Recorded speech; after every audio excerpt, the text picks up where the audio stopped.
High বন্ধুরা, আমি সঞ্চালি। আমার চ্যানেলে সবাইকে স্বাগত জানাই। আশা করছি সবাই ভালো আছেন, সুস্থ আছেন। আর আজকে নতুন ভিডিও নিয়ে চলে এসেছি। আজকের ঘরে রান্না করেছিলাম বাঁধাকপি দিয়ে চিংড়ি মাছ।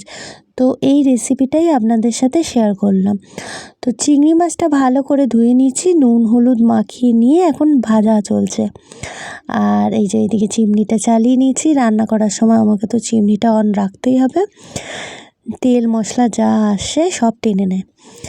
আর এইদিকে বাঁধাকপিটা ভাপাতে দিয়েছি। আর চিংড়ি মাছ ভাজা হয়ে গেছে। এখন ওই তেলে আলু পেঁয়াজ একসাথে ভেজে নিচ্ছি। গোটা জিরে ফোড়ন দিতে হবে, দিয়ে ভালো করে ভাজতে হবে। আলাদা করে আমি আর কিছু ভাজি না, একসাথেই আমি নাড়াচাড়া দিয়ে দিই। এই যে কিছুটা গোটা জিরে ফোড়ন দিয়ে দিলাম, ব্যাস।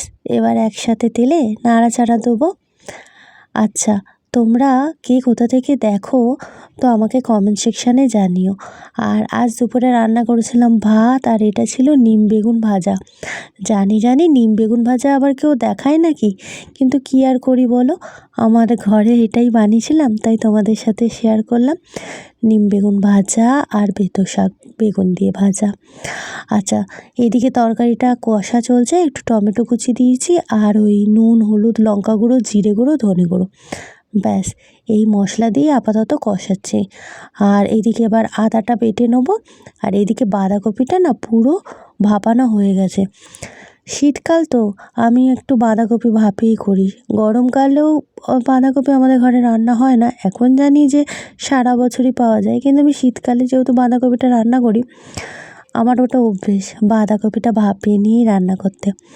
দিয়ে জলটা ফেলে দিই, দিয়ে ভালো করে এখন মশলার সাথে কষিয়ে নিচ্ছি। বাঁধাকপি রান্না করতে না একটু তেলটা বেশি লাগে, আর ধৈর্য ধরে করলে একটু হয়তো সময় লাগে, কিন্তু তার স্বাদটা হয় খুব সুন্দর।